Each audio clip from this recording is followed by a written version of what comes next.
You know, as I'm sitting here thinking about what Nzimande and Nsfas did to young people in this country, as much as it was horrible, I honestly think it was a blessing in disguise.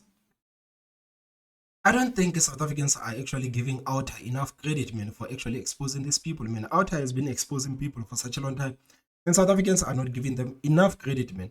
But you see, when it comes to this whole thing of NSFAS, man, personally, I have to say, Outer, thank you so much, man. Thank you so much for exposing Nzimande and his thugs and actually telling South Africans what these people are doing there in NSFAS. The timing couldn't be more perfect. It couldn't be more perfect. You know what I've realized after the scandal broke out is that the political parties are already trying to capitalize on this. You saw yesterday, John Steenhuisen came out and said that, man, the DA is laying criminal charges against the Nzimande, and we are going to capitalize the students. We are going to mobilize the students and actually protest so that the Nzimande can actually resign. Even the EFF yesterday came out, said the same thing. We are laying criminal charges and we are also mobilizing the students to actually protest so that the Nzimande can resign. So it's fine. DA and the EFF are doing the same thing. But the question is, who are the students going to vote for? Who are the students going to vote for? Because whether they like it or not, at the end of the day, they have to convince the students to vote for them. Nzimande was wrong, Nsfas was wrong. Everybody knows that those people are wrong, are thugs, fine. But who is going to be able to convince the students to vote for them? Because I think it is a very crucial race. It is a very crucial race, man. Political parties, they cannot allow this to slide. If you really want young people to go behind your campaign, man, this is a perfect opportunity. This is a perfect opportunity, man. It's clear. It's standing there, simply waiting for someone to come and grab it. It's a perfect opportunity to actually convince young people in this country and say, guys, you see what politicians are doing. It's starting to affect you in real life. You know that for such a long time, young people in this country, man, they didn't care about what politicians are doing. They didn't care. But because these actions of these politicians, man, are starting to affect them in real life, I think this is a perfect cause to actually convince young people to go to the polls. To convince young people to go to the polls. So question is, again, I don't know how political parties are actually going to go around and actually convince the students to go to the polls. Because it's going to be fine to gaslight the students, fine. But the question is going to come, how are you going to convince students to vote for your party particularly? If the DA is going to go out and actually mobilize the students and say, guys, let's go out and protest so that the Nzimande can resign, and the EFF on the side is doing the same thing, I would assume other political parties are still coming and they're going to do the same thing. So which means this is going to be a run for political parties to actually grab the students. So how are they going to do that? How are they going to do that? Because at the end of the day, these people, men, are going to tell the students that, guys, we are the only party that can actually solve you. We can actually save you from this. We are the only party that can actually save you for this. So are we going to see political parties actually accusing each other of actually trying to blackmail or gaslight the students or actually lying to the students? Are we going to see that? Because this is going to be a run for the students, man. The students are millions and millions sitting there waiting to be gaslit. Nzimande, man, has already provided enough ammunition for political parties to go and actually gaslight the students. Nzimande, man, has already provided enough ammunition. The students are there in millions. How are you actually going to convince those people to vote for your political party in particular? So it's going to be very interesting to see that, man. It's going to be very interesting. Because I think these people actually understand that, man, you know, this thing, man, actually affects young people. If we can really talk to these people, man, and say, guys, you cannot continue having these people as your Minister of Higher Education. You cannot continue having this board as your Nsfas board. You cannot do that. You have to vote for us. So that's where actually things are going to get interesting. Because political parties are going to try to convince students to vote for them. They are going to try to convince students to vote for them. Are they going to bore the students with politics? Or are they going to play enough? Like, I don't know how these people are going to play it, man. I just think that it is interesting. I think what Nzimande, Nsfas, and the team did there, it was horrible, but it was a blessing in disguise because the timing is perfect. The timing is perfect. Political parties already have enough ammunition. Political parties have enough ammunition. Young people want to go to school. Nzimande and his friends, they are chowing the money while students are sleeping in the gutters, man. This is the time to actually grab the students. This is the time to grab the students, man. This is a push that the students actually needed in this country. This is a push students needed. Dreams of thousands of students. Students have been shattered by corruption in the higher education sector. Much of that corruption has been exposed by the organization Undoing Tax Abuse, OTA. With us now is OTA's Investigations Manager, Rudy Heineke. Welcome, Rudy. Good morning, Chris, and thank you very much. How many reports on corruption in this sector has OTA issued since 2018?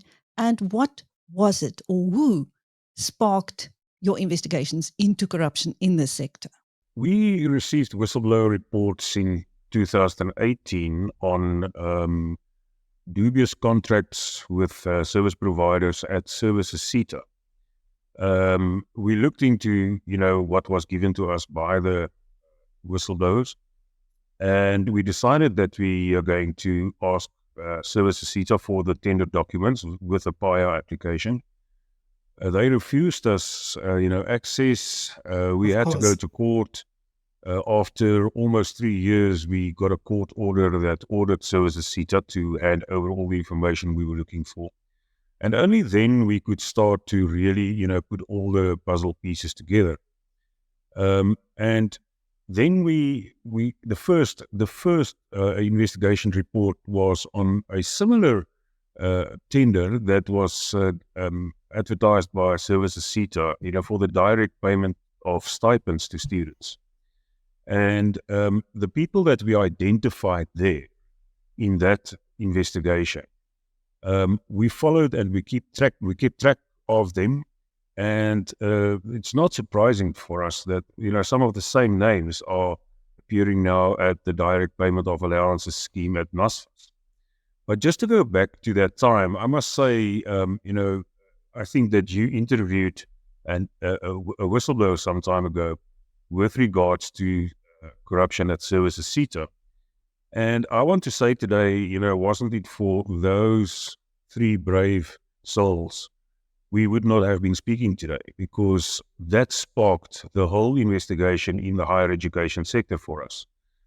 After the first report on Brazen, we looked into some of the companies that were doing print work for Services CETA, and again, the name of one of the directors of CoinVest, who is now with Nsfas, appeared as a director of one of these printing and branding companies who produced branding and printing material, printing services for Services CETA at highly inflated prices.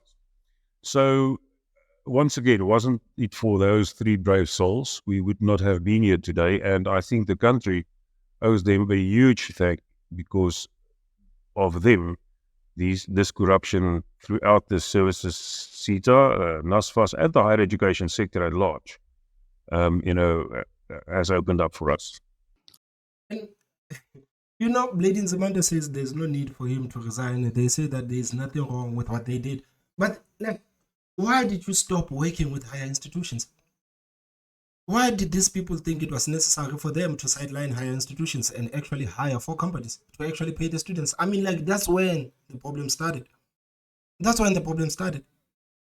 So if they say there's nothing to see here, why did they sideline the higher institutions that were doing a good job in terms of paying the students and providing the students with student accommodation? Why did they sideline them? That is one thing that I really don't understand in this whole thing. And that is one point that actually makes me feel like, man, this whole thing was a mess. It was a mess. I mean, can you just imagine, man? Imagine hiring 4 companies to be the ones responsible to paying the students. Picking one company, man, and giving the directors of that company, the company that the gentleman just spoke about, CoinVest, giving the directors of that company another tenders to provide the student with student accommodation, man, to go back to these 4 companies, find other 2 directors, give those 2 directors another tender to actually provide an online student accommodation portal. Take the same people, appoint them to sit in a committee that accredit the student accommodation. Carry on top, these people have their own student accommodation. So these people, man, can easily put their student accommodations on that online student portal thing, go back to the committee and accredit their own student accommodation. Now they have another tender from Nsfas to provide with the student accommodation, while they are being paid to provide this service of actually paying the students directly.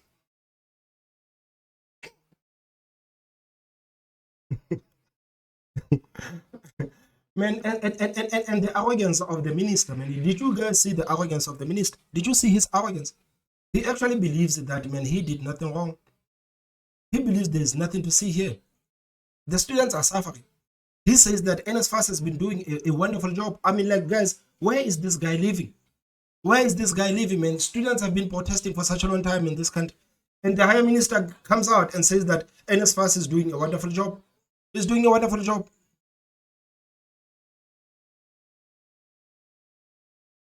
And we know they've made enormous sacrifices and are still battling victimization and persecution. Absolutely.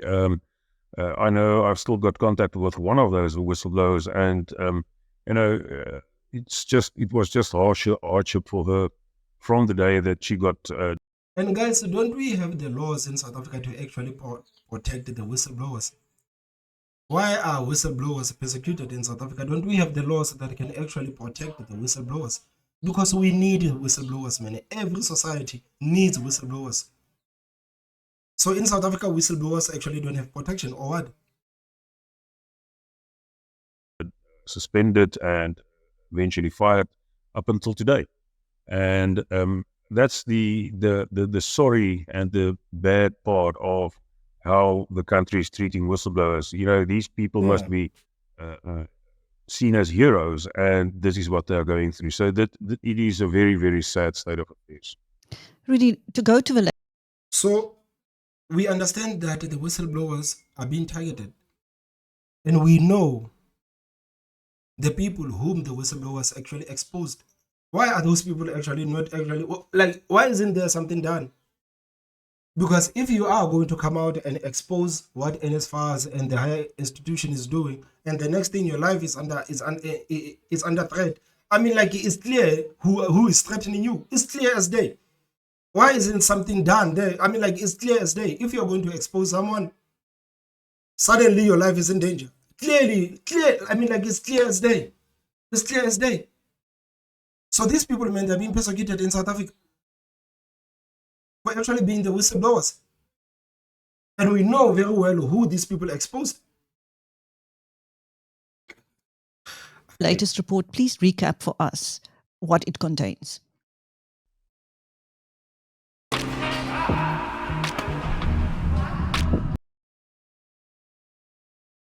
Jeez, man. Whistleblowers need to be protected, guys. Whistleblowers need to be protected, man. These people actually help their students. They actually help the students, man. But you know, South African students, man, are something else. South African students. These people are something else, man. They're something else.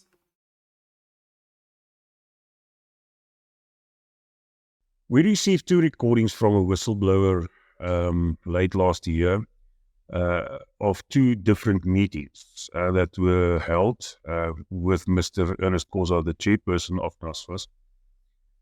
It took us a very long time to dissect these recordings because there's a lot of background noise. We had to I'm sorry, guys. You know, as I'm thinking about these people who are actually putting their lives to actually expose what is happening at the Nsfas and higher institutions, man, you think about the South African students, man. I just remembered, you know, the whole thing of fees must fall. You remember the fees must fall thing. You remember some of the students rot in jail fighting for this free education that they were fighting for. But what I realized is that, man, it's almost as if there's no spirit of patriotism amongst the students in South Africa. You read about the history of South Africa, and you read about how students used to be unified. You read about how the unity that students used to have in this country. But today, it's almost as if there's no unity among the students, because how can students actually sit back and allow one of them to rot in jail when this person was actually fighting a good cause? You remember during the fees must fall thing, some of the students were actually arrested. Some of the students were actually thrown into jail. But there's nothing that students did to fight for those people. They did nothing to fight for those people, man. They didn't even open the GoFundMe pages so that the families of these people, man, can continue eating. They just got their Nsfas and they continued their lives. And they continued their lives, man. So I just sit here and think about, man, is it really worth it, man, to put your life in danger for the people who are not going to fight for you? Is it necessary to put your life in danger, man? Because when chips fall down, these people, man, are not going to do anything. The students, man, have been receiving Nsfas for such a long time, and these people, man, have been in jail for such a long time. I thought to show the spirit of patriotism, man, the students would actually open a GoFundMe page for the families of these people, man. They would actually donate something, man. Just imagine if each student that is actually benefiting from that fees must fall thing. Just imagine if every month these people actually contribute 100 rands to that GoFundMe page, man, so that the families of these people can continue surviving while their child is fighting for their freedom. I thought this is what they're going to do. And I feel like, again, this is one of the reasons why people actually don't want to go out. I feel like this is the reason why, again, a lot of whistleblowers don't want to go out, because it's like, what is the point? What is the point, man? You are going to go out, you are going to expose whatever that you want to expose. And the people that you are fighting for, man, they are going to let you to die. They are going to leave you to die. They did a wonderful thing exposing Nsfas. But was it worth it, though? Was it worth it? Late last year, of two different meetings that were held with Mr. Ernest Khoza, the chairperson of Nsfas. It took us a very long time to dissect these recordings, because there's a lot of background noise. We had to filter out some of the noise just to hear exactly what was said. But we could follow the trend, and we could, subtract a lot of the clearer conversation. And guys, have you listened to those leaked voice notes? Have you listened to those? I saw some is like 2 hours long, man. Jeez. And that we've compiled in a report that we've also published with our statement last week. But to come back to the meetings, the first recording is a meeting between Mr. Khoza and Mr. Ntumba of CoinVest, together with a third person that we could not identify, where they, talked about the Outer reports, especially the Outer report that unmasked the conduct of the former CEO. They talked about Mr. Khoza's history at the NEEC way back in 2005 when he was suspended there or fired. And then they talked about internal Nsfas matters. Now, it does not really matter, what was the contents of the discussions, but just for a chairperson of an institution like this to meet with service providers is a no-no on its own. It's highly irregular and unethical, to discuss internal matters with a service provider and discussing the specific contract of that service provider. Interestingly enough, in the first meeting, Mr. Khoza asked the service provider, Mr. Ntumba, who should they appoint to do the investigation? And then Mr. Ntumba suggested that they use Werksmans, and we know that Werksmans was appointed after that. And this meeting took place the day before the board of Nsfas announced that they're going to put Mr. Nongogo on leave. The second meeting is a recording of about 2.5 hours, where for the first part, the first hour and a half, Mr. Ntumba and, again, an unidentified second person, discussing a lot of things that happened and how they distrust the chairperson of Nsfas and how they think that the chair wants them out. They're also discussing, that's where the first time when they said that, they sponsored or they made a donation to the South African Communist Party. They discussed meetings that they had with the minister, discussed meetings where other board members were also, in attendance. That shows us that not only, it's not only Mr. Khoza, but it looks like there's other board members involved as well. You see this thing of leaked notes. I can see maybe a way where Brazen Nzimande can actually whistle out of this thing of notes, and Brazen Nzimande and the Nsfas team, I can see how they can whistle out of this thing of the notes, man. The only thing that I'm interested in, bank statements. The bank statements, man, are going to put this whole thing to rest. Bank statements are going to put this whole thing to rest. And I trust that Outer knows what they're talking about. Brazen Nzimande said he wants evidence. He wants evidence. And then after about an hour and a half, Mr. Corsa joins them, and he said to them that, listen, I'm going to give you a briefing of what has happened up until now. This meeting took place about a week after, or it was said in the recording as well. This meeting took place about a week after the appointment of Nsfas. And then Mr. Corsa gave the service provider and the second person a detailed feedback on where they are and what's happening. One thing that's interesting is that the whole time, even before Mr. Corsa joined, the service providers asked, can't this investigation, if the outcome is negative, and if the outcome says that of the Nsfas investigation, if the outcome recommends the termination of the contracts of the service providers. So these people are investigating themselves. Can't they, just move it forward for 3 or 4 months so that they can still do some business and collect some fees on that? And now, in retrospect, we can see that that is exactly what happened. In the press release of Nsfas, I think it was yesterday, they said that they are implementing the recommendations of Nsfas. But why wait, 3 months before you decide to do that? Only after there's some pressure, and I think we will welcome the recommendations to be of Nsfas to be implemented, because that is what we were working towards from day one: the suspension or the termination of Mr. Nongoko's contract, as well as the service providers, as well as the other recommendation that they're not talking about is the disciplinary hearings of Nsfas employees who were involved in the evaluation of the contract. So we welcome the implementation of the Nsfas report. Well, so these people are investigating each other, and if the investigations, the result of the report are negative, man, can you please hold it back for a couple of months so that we can get a bit of money from you guys? Then you can continue doing what you want to do. These people are a mafia, man. These people are a mafia. But it clearly shows, man, that these people, man, really do not value education. They do not value the education, man. They don't value the education, nothing.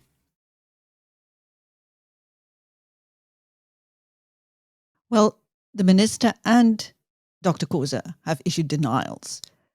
What do you make of those denials, Rudy? I think it's a natural action to deny and say we've got nothing to do with this, because these are serious allegations.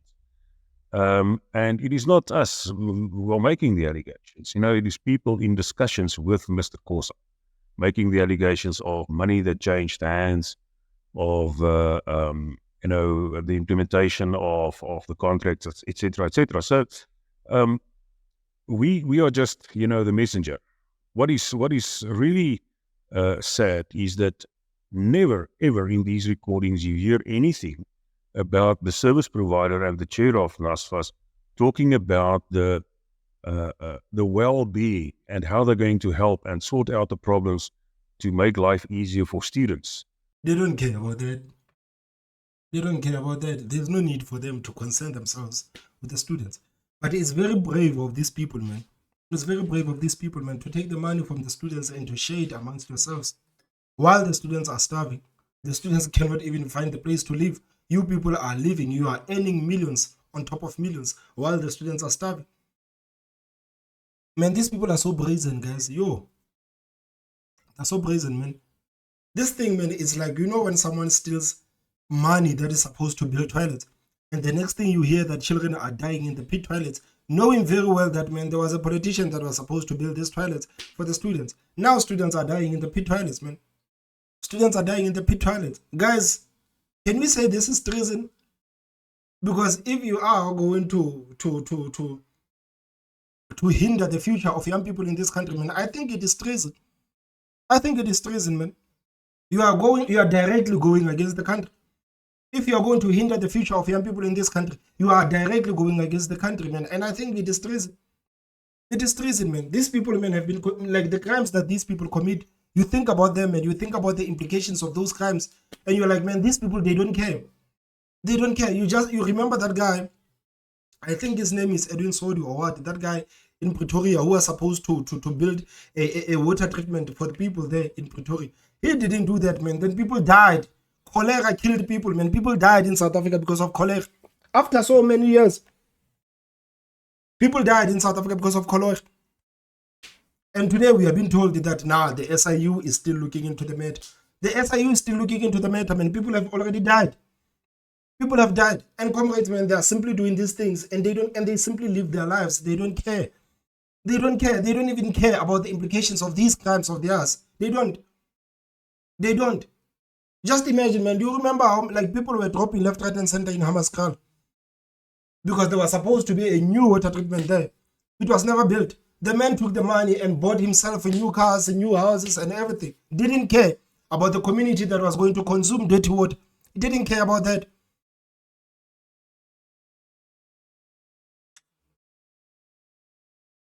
It's never been on the agenda. It wasn't discussed. And one should think that if you have a meeting between the chair and the service provider for a service that's been full of problems, that obviously this would be one of the things that they will discuss. But the discussions is just about themselves, the contracts, how they're going to make money, how they're going to exchange money, etc., etc. So, and that is also very interesting and scary that they don't even think about the students who are the most important role players in this whole saga. I mean, like, do you even think that these people care about the people of South Africa, man, as a whole? Do you think that they sit back sometimes and be like, geez, guys, man, what are we doing? What the hell are we doing? They don't. They don't, man. There are so many projects in South Africa, man. Some of these projects have only been built for like 20%.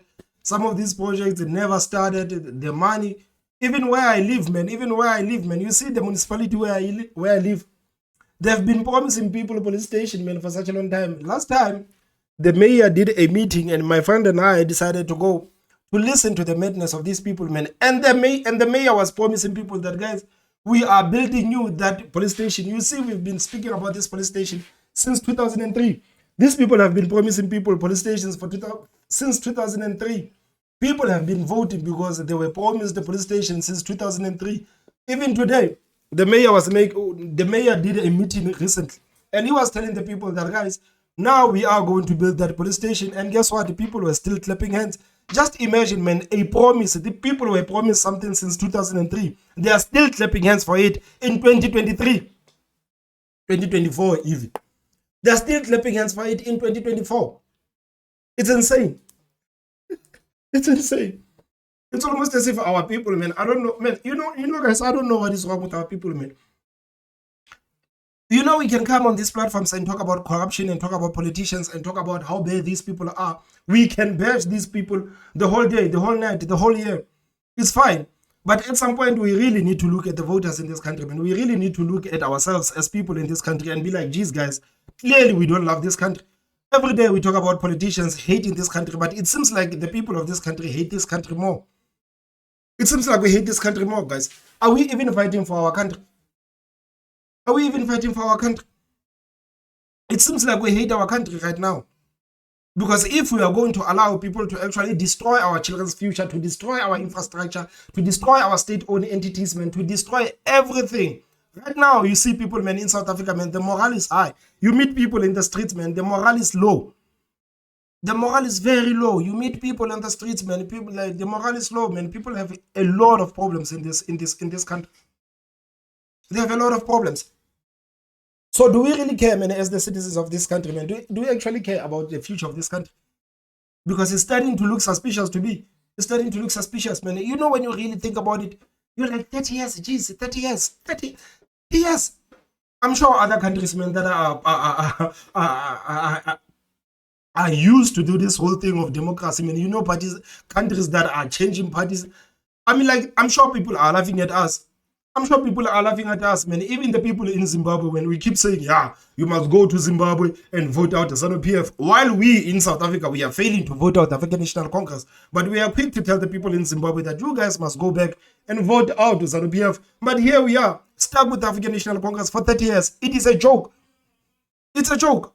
The fact that many people have been voting for these people for such a long time, it is a joke. It's a joke.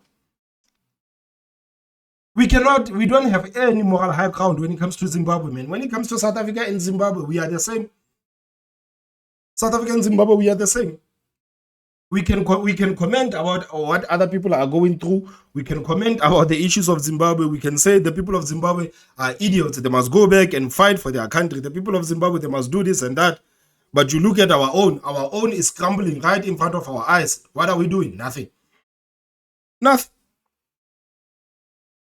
How deeply does this implicate the minister?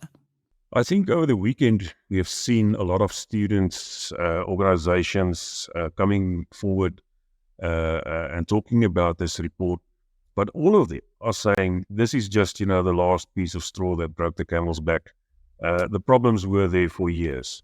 It's not a new thing. This is just, another revelation of how things are managed and how the ministry is managing the Department of Higher Education.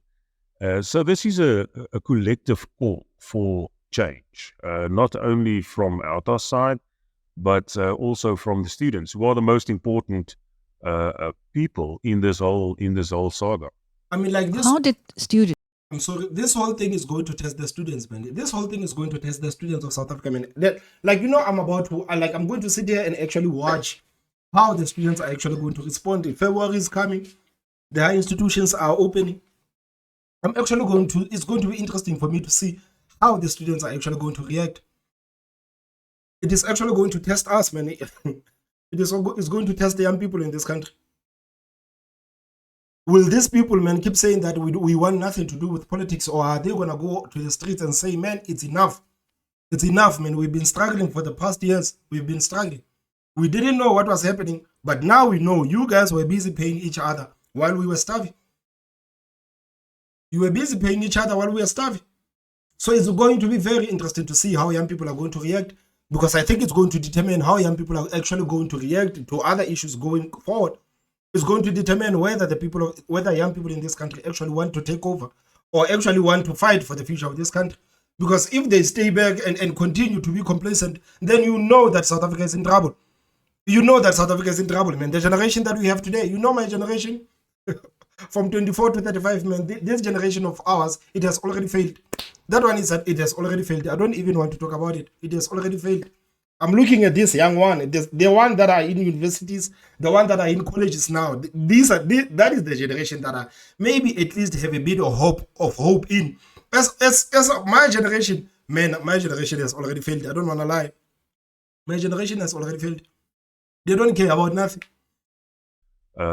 People in this whole saga. How did students end the year last year as a result of alleged corruption and mismanagement in the sector, Rudy? Nsfas said, in a statement very early this year or late last year, that there are still 20,000 students who haven't received their allowances of last year. Now, that is unacceptable. We had calls from students over the Christmas period saying, listen, we are still in our residencies. We don't have money to go home for Christmas. And that is the kind of impact that it's got on the students. And every time when a Nsfas says something on the public platform, they will say everything that we do is student-centered. And we are looking after our students. They are the beneficiaries of this scheme. Taxpayers are paying billions of rands to make this scheme work. And now it's, managed in the style it is. So the impact on the students is enormous. Late last year, we also brought out a report on student accommodation that we warned Nsfas and said, listen, because of your processes that you put in place, there will be, in our view, a shortage of student accommodation in 2024 when the academic year starts. And we can see that now. There's reports from the Universities of South Africa, the umbrella organization for the universities, saying that at least 8 universities will not have enough accommodation for their students. And, in the Nsfas, just to come back maybe to the latest Nsfas media statement where they say that we didn't engage with it. I just want to put on record that, about a year ago, for the first time when we put out a statement about corruption at Nsfas, they threatened us with legal action. We had meetings with their lawyers. They say that we must subtract what we said, etc., etc. But we did not. And so Nsfas has been trying to suppress these people for such a long time. They've been trying to oppress these people. To suppress these people is fine. After, the prior applications that we've sent them were denied. Last year, we've sent them the accommodation report, and we've got no reaction up until now. So it's not a thing that we do not want to speak to Nsfas, but you can imagine for yourself if we spoke to them because of, about these recordings, I think we would have faced an interdict not to make it public. Now, there have been strong reaction and calls on President Cyril Ramaphosa to fire the minister. Ramaphosa is not going to do that, man. Ramaphosa is not going to fire the minister. I mean, like, Ramaphosa has never actually fired anyone. Ramaphosa has never fired anyone. And I think right now, as South Africans, man, it's safe to say that Ramaphosa, man, it's just like other ANC comrade. And this person, man, a lot of people in the country, they actually had hope that Ramaphosa was actually going to fix things. You remember how tough he was. He was so tough when Ramaphosa became the president. He was so tough. People actually thought that Ramaphosa was going to deal with these issues, man. But Ramaphosa, I mean, has been the president of the ANC for like what, 5 years now? How many scandals actually happened under Ramaphosa? For us to actually expect Ramaphosa to fire Brazen Nzimande over this, I mean, like, it's a joke. Ramaphosa is not going to do that. He's not going to do that. The best thing that South Africans can do, man, is just to pack all of these guys in one bag and get rid of them. He's not going to do that, man. Brazen Nzimande, it is his comrade. You saw yesterday, I did this video. No, not yesterday. 2 days back, I did a video about the same thing when I really tried to break down to people what actually happened in the Nsfas. You know, when I was reading the comments, people said, man, Ramaphosa is not going to fire Brazen Nzimande because there has to be a way in which Ramaphosa benefited in all of these things. There has to be a way. And this is the reason why Ramaphosa does not do anything when it comes to people who are implicated in corruption. Ramaphosa does nothing. People have been doing things under the African National Congress, man. They don't see him as the president. They don't. Then I'm like, who is Ramaphosa saving? Who is he saving? His own party hates him. The people of this country hate him. Ramaphosa, who are you saving? Who are you saving? Everyone, man. Like, everyone is having a hard time in this country. White person, black person, Indian, colored. It doesn't matter, man. It doesn't matter. You are white, blue, black, colored, Indian, Muslim, dark, blue, brown. It doesn't matter. Under Ramaphosa presidency, you are having a tough time in South Africa. So who is this person actually serving? Because he's not serving the people of this country. He's not serving his party. His own party hates him. You know that ANC, man, still today, they believe that Ramaphosa stole that Nasser conference. There are a lot of ANC comrades who still do not recognize Ramaphosa as the legitimate president of the African National Congress. So who is this person actually serving? I don't understand. What realistic possibility do you think there is of the president acting? He hasn't acted in response to calls to fire the Minister of Police. Would he act on calls to fire the Minister of Higher Education, do you think? Well, you see, couple of weeks back, Begitele wrote a letter to Parliament and told Parliament that, guys, from 2019 to 2022, 5,000 police officers were actually charged with heinous crimes. 5,000 police officers. And guess what? 4,000 of these people, man, are still wearing the SAPS uniform today. 4,000 of them are still being paid by taxpayers, despite being charged with heinous crimes. Man, I'm talking about extortion. I'm talking about kidnapping, murder, attempted murder, all sorts of crimes. And these people, man, are supposed to be the ones protecting the communities. But they're the ones catching the charges left, right, and center. 5,000 police officers. Guys, in a space of 5 years, 5,000 police officers. 4,000 of them are still working for the police today. Begitele says, no, I don't know how that happened. And he didn't do anything about it. He didn't do anything about it, man. Ramaphosa did nothing about that. He did nothing about that. So for us to actually think that Ramaphosa can do something, because the Brazen Nzimande and his friends has decided to steal a couple of millions from the students. For us to actually think that like he's going to do something, it's insane. He won't do anything. He won't do anything, man. Ramaphosa has already showed the people of this country. Again, you know what I love about the ANC? The ANC recently is just being honest with us, man. He's just being honest. Fikile Mbalula is confessing the ANC lied. Gwedemandashi is telling South Africans that Fikile Mbalula loves spotlight. And Ramaphosa, man, is showing the people of this country that, guys, this is the type of person I am. Man, can you imagine if this person's first 5 years was this chaotic? Can you imagine what's going to happen if Ramaphosa gets a second term? What's going to happen if Ramaphosa gets a second term? Well, that's a debatable question. We hope and we trust that he will. I cannot, decide what the president must do or must not do. We are in the election year. There's going to be a change of administration or a regime change later this year. So I think it is quite simple for the president to appoint a caretaker minister for the remainder of this administration. There is a deputy minister that can take over and run the department up until the end of the administration. So I do not think that it's unrealistic, and I do believe that there will be a huge uproar from students, especially now when the academic year starts. We've seen that already, and that will put more pressure on the president to act, because this is not a. I mean, like, it is so embarrassing for the president, for us to find ways to pressure the president to act. I mean, like, the president should be very, like, for us to find ways to force the president to act. I mean, we need to do this, we need to do that, so that the president can act. I mean, we need to, you need to press the president on this, man. You need to do this, you need to do that, so that Ramaphosa can act. So then what the hell is Ramaphosa doing in union buildings? What the hell is he doing in union buildings, man? I mean, like, South Africa, man, hasn't had a decisive president. I mean, like, since when? These people are not decisive, man. They are not decisive. There's no need for Ramaphosa, I mean, there's no need for organizations like OUTA and other organizations, man, to try to find ways in which to pressure the president to respond.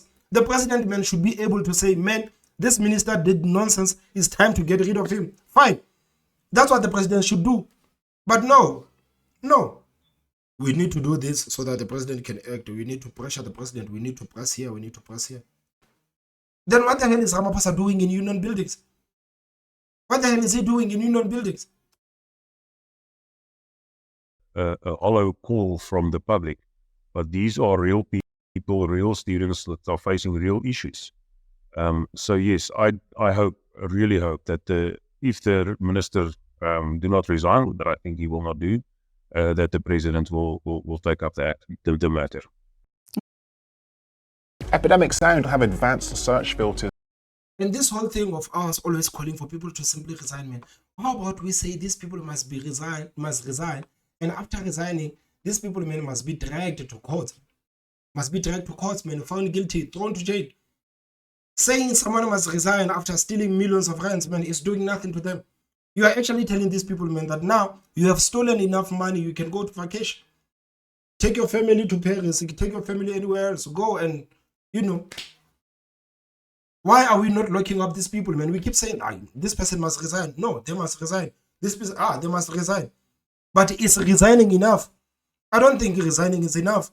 I think, man, if you have committed something like Brazen Nzimande and all of these guys at Nsfas, resigning it is not enough. You need to resign. You need to be dragged to court. You need to lose everything. You need to lose that money. Like, you need to lose assets, man. You need to lose assets. After losing assets, you need to be thrown into jail. You need to be thrown to jail. So just imagine, man, you work for government, you steal 20 million rand, and the president tells you to resign. And that's it. You stole 20 million rand, and you are told to resign, and you simply resign, and that's it.